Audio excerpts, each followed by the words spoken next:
Bonjour à tous, dans cette vidéo, nous allons corriger l'exercice 10 de la feuille d'exercice sur le cosinus.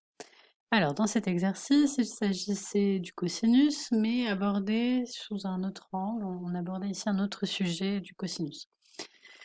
Donc, on vous demandait dans un premier temps de compléter le tableau. Alors, ici, on a des valeurs de cosinus, et on demandait ici de trouver les angles correspondants. Donc, comment on fait pour faire ça? Eh bien, je vous rappelle que pour trouver un angle, quand on a son cosinus, eh bien, on utilise arccos. Ou cos moins 1, c'est la même chose. Donc, arccos de cosinus de l'angle, ça nous redonne l'angle de départ. Donc ici, il nous suffit de faire, en fait, arccos du cosinus de l'angle pour avoir l'angle de départ. Donc arccos de 0,1, arccos de 0,2, arccos de 0,3, etc. Et ça nous donnait ici les angles correspondants. Donc 84, 78, 73, 69 et 26. J'ai arrondi ici au degré près. On n'avait pas de précision sur cet élément. Mais du coup, j'ai choisi d'arrondir au degré près. Si vous avez ici mis des virgules, des chiffres après la virgule, ce n'est pas grave, ça ne change pas grand-chose. Ça vous complique un peu la vie pour la suite de l'exercice, mais ça ne change rien. On ne remet pas ici l'unité à chaque fois, puisque l'unité est ici dans la colonne de départ, donc elle est sous-entendue de façon générale sur chaque colonne. Ensuite, on nous demandait ici de montrer s'il s'agissait d'un tableau de proportionnalité ou non et de justifier. Alors, ici, on va faire un petit rappel sur la proportionnalité.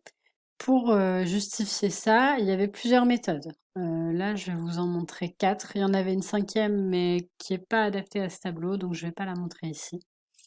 Donc, les 4 méthodes qu'on pouvait utiliser.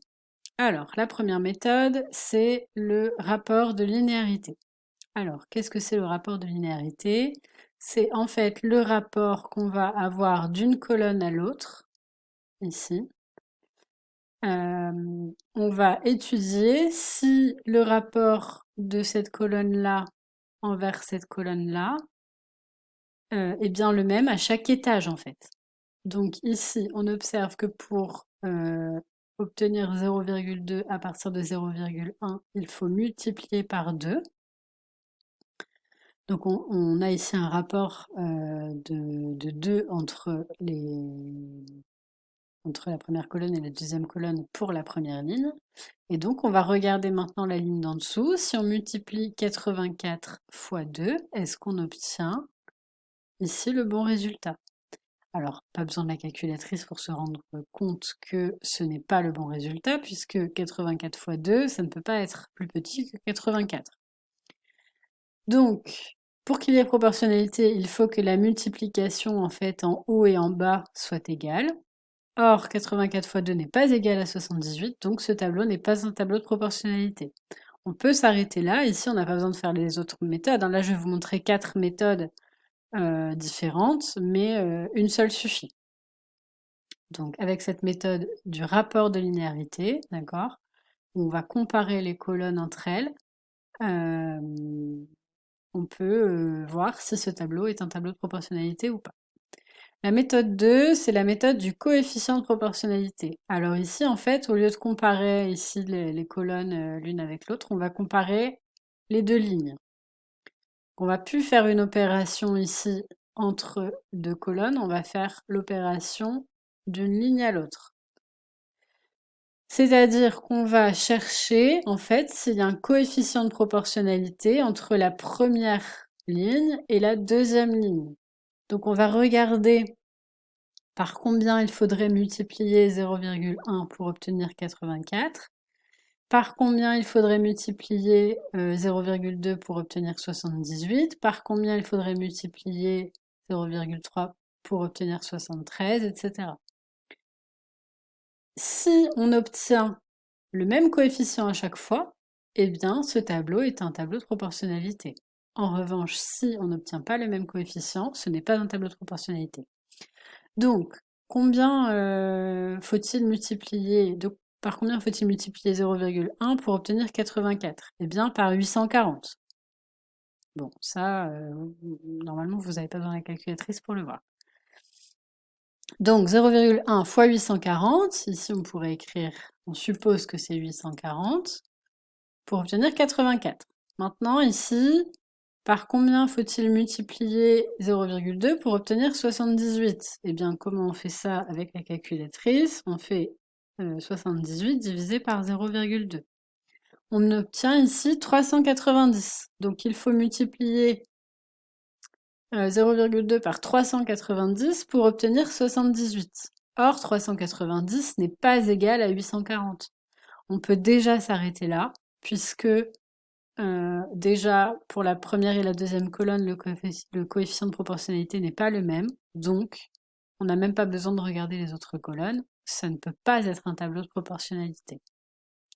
Donc, pour passer d'une ligne à l'autre, on ne multiplie jamais par le même nombre. Donc, ce tableau n'est pas un tableau de proportionnalité. Ensuite, la troisième méthode, c'est la méthode du produit en croix. Alors ici, au lieu d'utiliser des opérations ici d'une colonne à l'autre ou d'une ligne à l'autre, on va croiser deux multiplications. Lorsqu'on a une situation de proportionnalité, obligatoirement, si on multiplie ici cette case-là avec cette case-là, on doit obtenir le même résultat que si on multiplie cette case-là avec cette case-là. De même, si on multiplie cette case-là avec celle-ci, on doit obtenir le même résultat que celle-ci avec celle-ci, etc., etc. Donc ici, si on multiplie 0,1 par 78, on obtient 7,8. Si on multiplie 0,2 par 84, on obtient 16,8. Donc déjà, on n'a pas ici de proportionnalité puisque le produit en croix ne fonctionne pas. Je vous ai mis pour qu'il y ait proportionnalité, il faut que l'on puisse effectuer un produit en croix. Ici, le produit en croix ne fonctionne pas, on n'obtient pas le même résultat, donc ce n'est pas une situation de proportionnalité. Ce tableau n'est pas un tableau de proportionnalité. Il n'y a pas de surprise, hein, si ça marche avec une méthode, ça marche. Enfin, si ça marche pas avec une méthode, ça ne marche pas avec une autre non plus. La dernière méthode que je voulais vous présenter ici, c'est la propriété additive de linéarité. Alors, qu'est-ce que ça veut dire ce charabia? Ça veut dire que quand on a un tableau de proportionnalité, eh bien, si on additionne une colonne avec une autre colonne, on doit pouvoir tomber sur une troisième colonne. Donc ici, on voit bien que 0,1 plus 0,2, ça nous donne 0,3. Si on avait un tableau de proportionnalité, il faudrait que 84 plus 78, ce soit égal à 73. Bon, là, j'ai pas écrit, mais effectivement, 84 plus 78, même pas besoin de réfléchir, ça ne peut pas être égal à 73. Donc, comme on ne peut pas vérifier la propriété additive de linéarité, puisque ça ne marche pas ici pour la deuxième ligne, eh bien, ce tableau n'est pas un tableau de proportionnalité. D'accord? Donc, avec les 4 méthodes, là, vous voyez qu'à chaque fois, on vérifie que ce tableau n'est pas un tableau de proportionnalité. J'ai utilisé à chaque fois les 2 premières colonnes. Vous pouvez très bien utiliser d'autres colonnes dans le tableau, c'est la même chose. Vous pouvez ici étudier le rapport de linéarité entre, je sais pas moi, cette colonne-là et cette colonne-là, ou même entre cette colonne-là et cette colonne-là. Vous devriez avoir, si c'était un tableau de proportionnalité, on devrait avoir un rapport de linéarité identique en haut et en bas. Tout ça pour vous dire quoi? Eh bien, cet exercice-là, en fait, a pour but de vous montrer deux choses. Déjà, une première observation, c'est que au plus l'angle grandit, d'accord? Ici, on part de 26, 60, 73. On augmente l'angle, eh bien, le cosinus diminue. D'accord? Donc, le cosinus, en fait, augmente lorsqu'on diminue l'angle. Et si l'angle augmente, le cosinus diminue. Donc ça ne va pas dans le même sens. Ensuite, Ça veut dire quoi le fait que le cosinus, enfin que ce tableau ne soit pas un tableau de proportionnalité? Eh bien, ça veut dire que le cosinus n'est pas une relation proportionnelle. Ça veut dire qu'on ne va pas, si vous voulez, en fait, on va pas, pour passer d'un angle à l'autre, il n'y a pas de proportionnalité entre les cosinus. Donc là, si vous devez retenir une chose de cet exercice, bon déjà, c'est les différentes méthodes pour vérifier la proportionnalité du tableau de proportionnalité, que j'espère, enfin j'espère que tout ça c'est des rappels pour vous, hein. Et il faut retenir également que le cosinus n'est pas une valeur proportionnelle.